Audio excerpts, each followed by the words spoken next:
Il y a des accidents aéronautiques qui font mal. Rappelez-vous, c'était le 12 novembre 2022, lors du meeting aérien Wings over Dallas. Nous sommes au Dallas Executive Airport. Il est 13h22 local et un P-61 remonte et percute par l'arrière un B-17 Golf. Les 5 membres d'équipage vont tous mourir, heureusement sans tuer personne au sol, et le NTSB, l'équivalent de notre BEA national, vient de rendre son rapport et vient d'ailleurs d'en faire une vidéo avec une reconstitution de la trajectoire en temps réel des avions. Aujourd'hui, ce que nous allons faire, c'est nous allons nous appuyer sur cette reconstitution de leur part, car vous allez voir qu'il y a de nombreuses leçons à apprendre de cette collision. Être trop gentil peut vous tuer. Allez, jingle.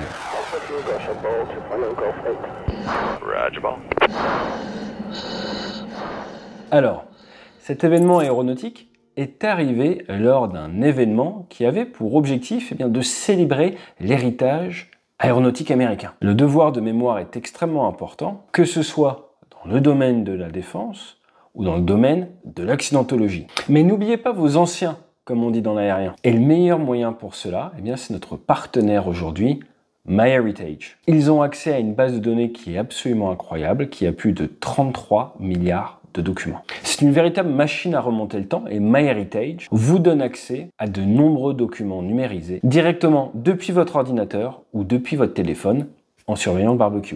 Le gros impact pour moi, ça a été l'histoire de mon grand-père. Je l'ai jamais connu et c'est uniquement grâce à MyHeritage que j'ai réussi à avoir des détails précis sur sa vie et surtout à voir son visage. J'ai découvert qu'il était parti au Brésil en 1946, juste après la Seconde Guerre mondiale, pour y faire photographe.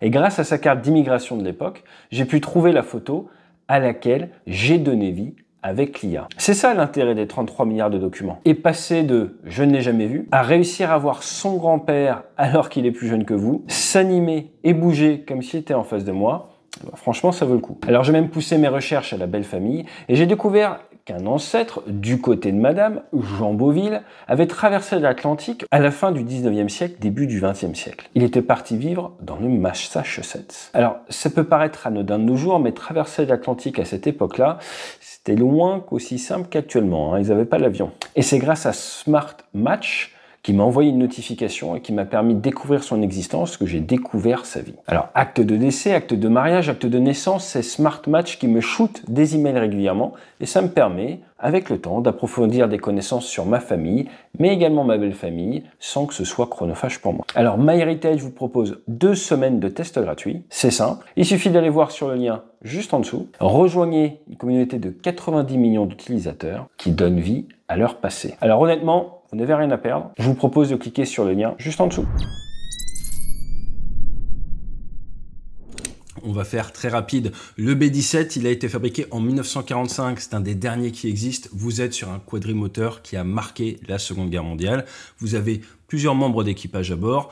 En place gauche, aujourd'hui, vous avez un commandant de bord qui a été pilote militaire quelques années sur hélicoptère, mais pas très longtemps, de 75 à 78, et après qui a été pilote pour American Airlines, donc pilote de ligne de 84 à 2020. Il était donc jeune retraité. Dans le P-63, on a un pilote qui, lui, est un cursus purement civil, mais qui est né dans l'aviation. Il était pilote dès ses 17 ans. Vous n'avez donc ni dans le B-17 ni dans le P-63 de pilotes qui ont une grosse formation du vol et de la gestion de patrouille, car c'est plutôt, j'ai envie de vous dire, une discipline réservée aux chasseurs et la culture de la gestion d'une patrouille aux leaders dans la chasse. Ce qu'on appelle les sous-chefs de patrouille, mais plutôt au niveau chef de patrouille. Pour être franc, le vol en patrouille, ça peut paraître simple jusqu'au moment où vous devez leader 4, 6, 12, 15 avions, et là vous vous rendez compte de toutes les problématiques, et que toutes ces problématiques doivent être abordées en amont, lors de la préparation de vol. Pour avoir eu la chance de participer à des meetings aériens en tant qu'équipier, en tant que leader et en tant que chef de mission, notamment lors du défilé du Tiger Meet 2016 à Landivisiau, c'est de la préparation, du briefing, et comme on aime bien le dire dans la marine, il faut un minimum de communication. Quand je dis un minimum de communication en vol, ça veut dire mincom, ça veut dire on ne parle pas s'il n'y a pas besoin. Et si chacun sait ce qu'il doit faire et fait ce qu'il est censé faire, il n'y a pas besoin de parler. Pourquoi est-ce que vous ne voulez pas parler? Tout simplement parce qu'il est compliqué d'écouter et de réfléchir ou d'anticiper l'étape d'après en même temps. Si je suis en train de piloter mon avion en tant qu'équipier et que je suis en train de gérer un problème de déconfiction, qu'en même temps on me parle à la radio, ça va me prendre de la bande passante. Notre bande passante n'est pas illimitée. Plus tout ce qu'on est censé faire a été bien briefé, plus vous vous dégagez de la charge mentale, de la bande passante pour augmenter votre conscience de la situation. Et en plus, tranquillement au sol, vous pouvez voir quels sont les points de conflit potentiels et anticiper une parade. Vous l'aurez compris, eh bien ce jour-là, c'était pas la fête du briefing. Comment est-ce que ça fonctionne? Ça fonctionne avec un Airboss. Je rentrerai pas sur le curriculum du Airboss, ça fait un petit scandale aux États-Unis. Mais ce qui est sûr, c'est que le CV du Airboss et la norme pour être Airboss aux États-Unis est un point qui ressort du compte-rendu de l'INTSB comme pouvant être amélioré. Toujours est-il, notre Airboss se prend un petit peu pour le chef de dispositif, à tel point qu'on va l'entendre ordonner des changements de patrouille et des changements de formation aux chasseurs. You're going to end up braking left, so you're going to follow the bombers to the right 90 out, and then you're going to roll back in left and be on the 500-foot line if y'all want to set up an echelon for a break, so y'all can get in trail. Personnellement, j'ai jamais entendu ça de ma vie. Mais remettons un petit peu de contexte. Vous avez le terrain de Dallas Executive Airport. Vous avez la piste 1331. Pourquoi 1331? Orientation 130-310, c'est en fait le cap de la piste. Vous avez deux lignes, la ligne des 150 mètres et la ligne des 300 mètres par rapport au public qui est situé le long de la piste. L'Airboss, de son côté, est au point central et on entend à la radio essayer de micromanager les différentes patrouilles. Pourquoi les différentes patrouilles? Nous avons deux patrouilles. La patrouille des bombardiers, la patrouille des chasseurs. Les bombardiers sont guidés par un B-17 Texas Raider, notre B-17 qui va être percuté. En équipier, il a un B-24 Liberator, un S-2B Diver et deux B-25 Mitchell. Ça, ce sont les bombardiers.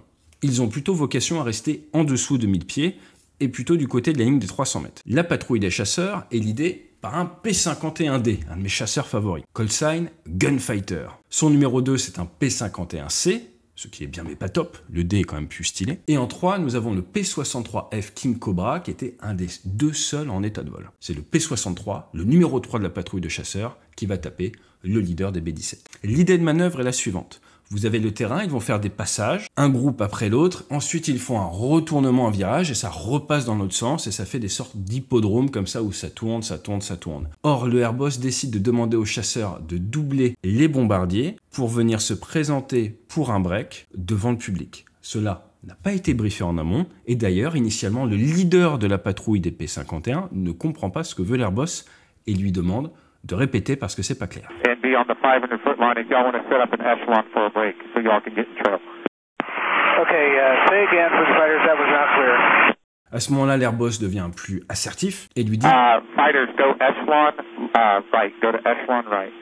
C'est pas à l'Airboss de décider de la formation de votre patrouille. Mais ça, voilà, définition des rôles. Chez les chasseurs professionnels, ça choque. Et ne vous y trompez pas, ça sort dans le rapport du NTSB, lack of briefing. Et lack of deconfliction, manque de briefing, manque de plan de déconfliction en altitude. Normalement, moi je n'ai jamais fait de vol en tant que militaire où vous n'avez pas une altitude pour chaque avion, où ce n'est pas briefé, où ce n'est pas déconflicté. Comment réagissez-vous en cas de perte de visuel? C'est exactement ça le problème. Et en ce 12 novembre 2022, nos pilotes et notre Airboss vont redécouvrir malheureusement une leçon que l'on connaît dans l'aviation militaire depuis des années, à savoir, si vous n'êtes pas déconflicté, avoir 8 avions qui font des ronds dans une zone très proche avec des changements de formation et de plans qui ne sont pas briefés, c'est pas une situation d'avenir. Allez, on va attaquer un petit peu le rejeu qu'on va commenter. Donc, comme vous pouvez le voir, sur la gauche, on a le groupe des bombardiers, on a le groupe des fighters, on a également un vol commercial qui va venir se poser, et on a un PT-17 qui fait probablement des baptêmes de l'air qui va également devoir se poser. Le tout pendant la démonstration. Donc il faut savoir, c'est aux États-Unis, ils sont beaucoup plus libres quand même d'un point de vue réglementaire que ce qu'on peut retrouver en France. Et donc normalement, ça repose sur le professionnalisme, le bon briefing et l'intelligence des équipages. Là, vous allez voir les différentes trajectoires. Et ça commence donc à 13h19 et 13h20. Vous voyez clairement que nous avons le leader B-17 qui est en avance sur ses équipiers, donc on a une formation qui n'est pas très bien tenue, le leader B-17 qui est assez devant, suivi derrière par un B-24, le SB2 qui lui est quand même assez manœuvrant, qui forcément est très proche de son B-24, ça se passe bien, et ensuite derrière, vous avez les B-25, et il y a un B-25, on n'a pas sa position.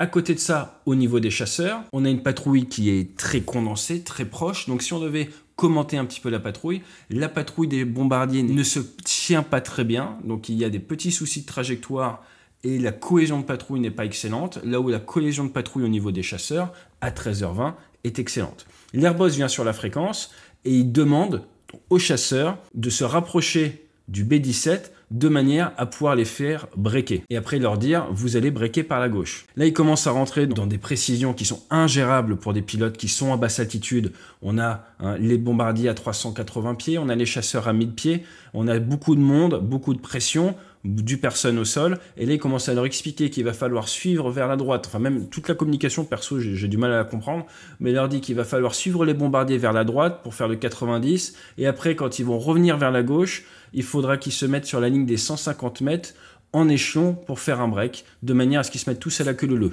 Aspirine, aspirine. Ça n'a rien à faire en vol. Rien à faire en vol. Ça devait être vu au sol, en amont. Imaginez la bande passante et la charge mentale que ça prend aux équipages de comprendre ça. Et d'ailleurs, jackpot, le leader des P-51, il va répondre « Ok, répète pour les chasseurs, ce n'était pas clair ». Ah oui, c'est juste impossible qu'ils comprennent tout. Je vous rappelle qu'il est en train de faire un virage sous facteur de charge, en train de gérer une patrouille de 3, et en train d'essayer de ne pas percuter 5 bombardiers, le tout à basse altitude. Et en plus, c'est pas son métier à temps plein. Ça, c'est un point important. Ils font partie de la commémorative Air Force. Ils sont là pour donner du plaisir aux gens au sol, pour faire vivre l'héritage historique de l'aviation de manière bénévole sur leur temps libre. Ce sont des passionnés qui veulent faire plaisir. Et ça, c'est un point super important. Ils sont là pour faire plaisir, se faire plaisir, faire vivre l'héritage de l'aviation nord-américaine. Donc ils ont envie de faire en sorte que ça marche. Ils ont envie de pouvoir continuer à voler, ils ont envie de pouvoir continuer à faire ce genre de manip. Ils ne sont pas là dans un cadre professionnel où ils ont de l'autorité. Donc ils vont arrondir les angles pour faire en sorte que ça se passe bien. Notre Airboss leur répond « Ok, échelon right » et donc le leader des P-51 répond « Ok, fighters, échelon right » qui veut dire « Allez, chasseurs », en gros, changement de formation. À ce moment-là, les équipiers n'ont d'autre objectif que de venir se mettre en échelon à droite. Et ils sont focalisés sur leur leader, qui est leur référence, et doivent se rapprocher pour venir se mettre en patrouille serrée, en échelon à droite par rapport au leader.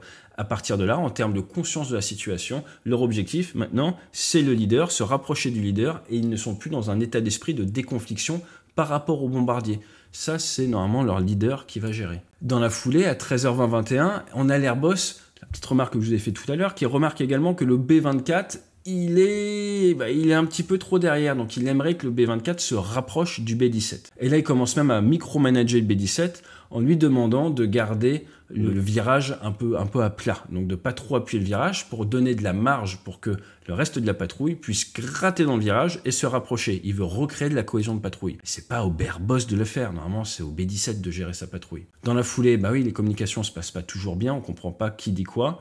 Et là après, l'Airboss commence à micromanager comme si on était, je sais pas, autour d'une table en train de discuter. Rappelez-vous, on a des pilotes qui sont dans des avions qui ont 70 ans, à basse altitude, ils sont à 300 mètres sol. Là, d'ailleurs, tout le monde est iso-altitude à ce moment-là. On n'a aucun call de déconfliction d'altitude. Vous avez donc le B-17 qui est loin devant tout le monde. Vous avez le B-24 qui commence à rentrer dans le virage. On a le P-63 qui passe juste en dessous. Et donc là, on a le P-63 qui vient croiser vis-à-vis des autres chasseurs. On a en plus le PT-17 qui arrive dans l'autre sens. L'Airboss demande au B-17 de venir se présenter sur la ligne des 300 mètres et le pilote du B-17 va donc le collationner, va le répéter. Maintenant, on a l'Airboss qui commence à donner des ordres de micromanagement aux fighters et il leur dit « Fighter, roll it back to the left ». Donc en gros, il est en train de leur dire quand partir en virage. Donc c'est Enfin moi, j'ai jamais vu ça de ma vie. C'est peut-être leur manière de travailler là-bas, mais on a vu ce que ça donne. Et quand j'ai été formé par l'US Navy, c'est pas du tout comme ça que ça bosse. Encore une fois, là, on n'a pas d'expérience de lead de patrouille militaire. Que ce soit dans le B-17, dans le P-63, dans le P-51, je ne sais pas. Et au niveau de l'Airboss, je ne crois pas du tout. Donc on a eu maintenant passage des fighters en trail, donc ça veut dire à la queue leu. L'Airboss qui commence à leur dire de chercher à gauche pour voir le B-17. Le P-51 qui annonce qu'il a visuel sur le B-17. Et donc maintenant que le P-51 annonce qu'il a visuel, l'Airboss leur dit allez, en gros serrez le virage vers la gauche, je veux que vous passiez devant le B-17. Donc pour faire très simple, qu'est-ce qui se passe? Il se passe que l'Airboss demande au fait au B-17 d'étendre un petit peu son virage pour permettre aux chasseurs de prendre le visuel, de gratter à l'intérieur et de leur passer dedans à l'intérieur pour pouvoir se retrouver devant les bombardiers. Donc son idée, c'est de reformer deux blocs. Premier bloc chasse, deuxième bloc bombardier. Sauf que avec ce virage, eh bien notre numéro 3 de la patrouille de chasseurs, ça prend quand même de la place, va se retrouver en virage gauche et va se retrouver à masquer, comme on dit, le B-17. À ce moment-là, l'Airboss va nous redonner le vent.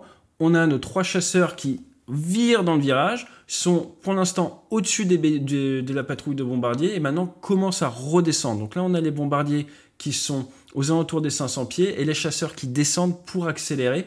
Pourquoi? Pour essayer de passer devant. L'Airbus s'inquiète un petit peu de savoir si le B-17 voit bien les chasseurs. Et là, on a une transmission qui ne passe pas. Bah oui, hein, c'est tout le problème avec les radios. Les radios ne sont pas forcément de bonne qualité, d'où l'importance de tout bien briefer. Comme ça, même si vous avez des pannes radio, ça fonctionne quand même. La panne radio est quelque chose qu'on doit briefer. Les problèmes de communication radio sont monnaie courante dans l'aviation, y compris en meeting aérien. Il faut donc avoir des plans qui ne reposent pas sur de la communication à un moment critique. C'est de la préparation, de l'anticipation.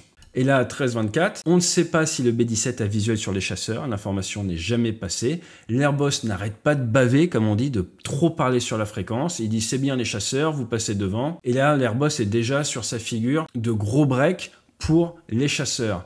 Or, le B-17 n'a jamais annoncé qu'il avait visuel sur les chasseurs et la déconfliction n'est pas encore assurée entre le P-53, qui est maintenant à 370 pieds, à 21,48, et le B-17 qui est à 310 pieds. Et comme vous pouvez le voir, eh ben, ça va taper.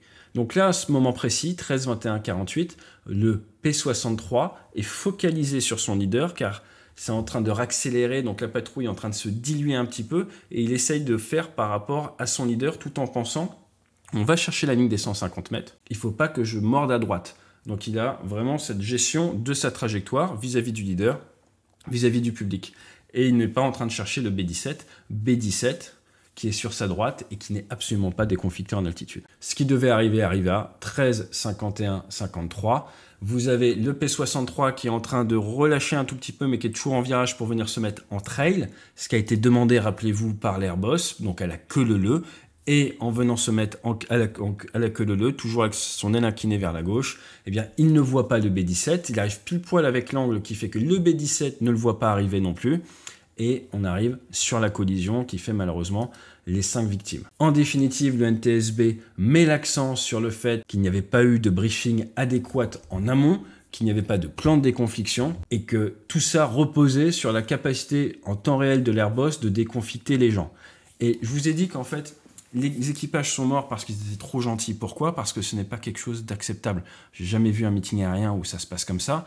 Et pourquoi ça se passe pas comme ça, par exemple, en Europe? Parce que vous avez souvent des pilotes militaires qui sont là et il n'y a pas un pilote militaire qui va accepter de partir en vol s'il n'y a pas de briefing adéquat de sécurité, de plan de déconfliction briefé, vu, compris par tous les participants. Et là, on parle quand même de mettre 8 avions dans une zone très resserrée, c'est pas du tout un sport de masse. Avec tous les accidents qu'on a connus dans l'aviation, surtout dans l'aviation militaire, partir sans plan de déconfliction, c'est du suicide. Et on a vu ce que ça a donné. Donc un plan de déconfliction, c'est quoi? Ça peut par exemple de dire tout ce qui est en dessous de 500 pieds appartient au bombardier. Tout ce qui est au-dessus de 600 pieds ou de 750 pieds appartient au chasseur. Et tu peux rajouter un sauf si le visuel est annoncé par tout le monde. Ensuite, tu peux dire au niveau de la patrouille de chasseurs, le leader a 1500 pieds, le 2 à 1250 pieds, le 3 à 1000 pieds, s'il y a perte de visuel. Au niveau des bombardiers, pareil, il y a plein de manières de faire. Je ne suis pas en train de vous dire quelle méthode ils auraient dû utiliser, mais il y a plein de manières de faire. Et également, de la part du numéro 3, le P-63, tu peux annoncer si tu n'as pas visuel